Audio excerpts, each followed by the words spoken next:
आज हम बात करेंगे साइक्लोन एम्फान की। बंगाल की खाड़ी में उठा 2020 का पहला साइक्लोन एम्फन सुपर साइक्लोन में तब्दील हो गया। मौसम की जानकारी देने वाली वेबसाइट स्काईमेड वेदर के अनुसार पिछले 20 साल में बंगाल की खाड़ी में उठने वाले चक्रवाती तूफानों में यह तूफान सबसे भीषण साइक्लोन है। इसके कारण बंगाल की खाड़ी के उत्तरी हिस्सों में उथल पुथल मची हुई है और हवा की रफ्तार लगातार बढ़ रही है। इसके साथ समुद्र में 200 से 240 किलोमीटर प्रति घंटे की रफ्तार से हवाएं चल रही हैं। सुपर साइक्लोन एम्फन को मद्देनजर रखते हुए बांग्लादेश ने अपने तटीय इलाकों से लोगों को मंगलवार दोपहर से ही हटाना शुरू कर दिया। समाचार एजेंसी INSS के अनुसार बांग्लादेश के आपदा प्रबंधन और राहत सचिव शाह कमल ने कहा कि मंगलवार आधी रात से बुधवार शाम के बीच इस चक्रवात के बांग्लादेश पहुंचने की आशंका है। पश्चिम बंगाल के ईस्ट मिदनापुर में ताजपुर में रहने वाले लोगों ने चक्रवात के मद्देनजर समुद्र के किनारे अस्थायी फेंसिंग की है। सुपर साइक्लोन एम्फन के मद्देनजर भारतीय मौसम विभाग ने 20 मई तक पश्चिम बंगाल और उड़ीसा में मछली पकड़ने की सभी गतिविधियों को निलंबित करने की चेतावनी जारी की।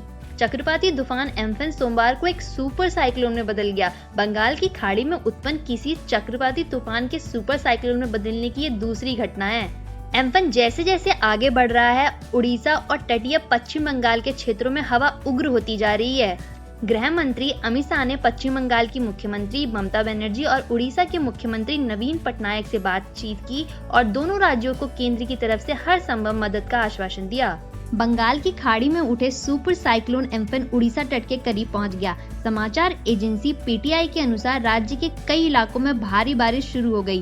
राज्य सरकार ने चक्रवात से प्रभावित होने वाले इलाकों को खाली कराने का काम तेज कर दिया। उड़ीसा के पुरी, केंद्रपाड़ा, जगत सिंहपुर और खुर्दा जिलों के कई क्षेत्रों में हल्की बारिश देखी गई।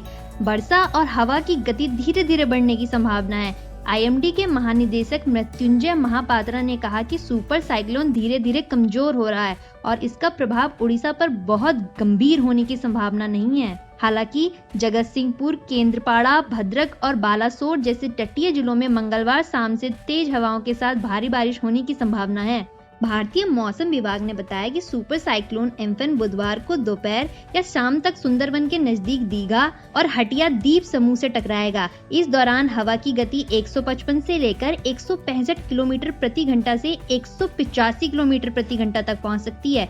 विभाग ने बंगाल और उड़ीसा के तटीय इलाकों में भारी तबाही की आशंका जताई। विभाग के अनुसार इस दौरान कच्चे घरों, पुराने पक्के घरों, बिजली व टेलीफोन के खंभों और नारियल के पेड़ों को भी गंभीर क्षति पहुंच सकती है। इसके अलावा कई स्थानों पर रेल और सड़क मार्ग भी प्रभावित होने के आसार हैं। उड़ीसा में 15 NDRF की टीमें तैनात की गई और जागरूकता ड्राइव, संचार ड्राइव और निकासी का काम कर रहे हैं। पश्चिम बंगाल में 19 टीमें तैनात की गई। 2 टीम वहां स्टैंड बाय में रखी गई हैं। हमें अभी दोहरी चुनौती का सामना करना पड़ रहा है, कोविड-19 और चक्रवात। साइक्लोन एम्फन को मद्देनजर रखते हुए मौसम विभाग ने पूर्वी तटों के राज्य तमिलनाडु, पुडुचेरी से लेकर आंध्र प्रदेश, उड़ीसा, पश्चिम बंगाल, त्रिपुरा, मिजोरम, मणिपुर और आसपास के तटीय इलाकों में ऑरेंज अलर्ट जारी किया। वहीं उड़ीसा के तटीय जिले हाई अलर्ट पर हैं। वहीं तूफान एम्फान को लेकर केरल के 13 जिलों में येलो अलर्ट जारी किया गया।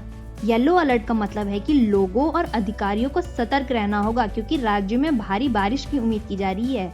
भीषण चक्रवाती तूफान एम्फन को देखते हुए कोलकाता के लिए मौसम विभाग ने विशेष तौर पर अलर्ट जारी किया। मंगलवार को मौसम विभाग के पूर्वी क्षेत्रीय उप निदेशक S बनर्जी ने मीडिया से बात की। उन्होंने बताया कि बुधवार को जब चक्रवात दीघा और दक्षिण 24 परगना के समुद्र तट से टकराएगा तब राजधानी कोलकाता में 130 किलोमीटर प्रति घंटे की रफ्तार से हवाएं चल सकती हैं। यह रफ्तार काफी घातक है। इससे मकानों की टीन की छत उड़ सकती है, बिजली और टेलीफोन के लैंप पोस्ट उखड़ या टूट भी सकते हैं।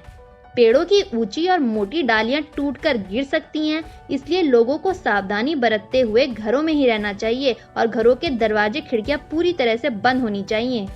हालांकि कोरोना महामारी से देश पहले ही परेशान है और साइक्लोन एम्फन वहीं एक और चुनौती पैदा करती है।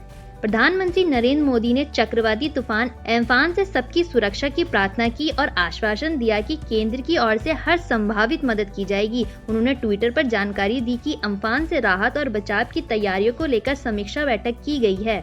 For more latest information, subscribe the channel, hit the bell icon for more updates.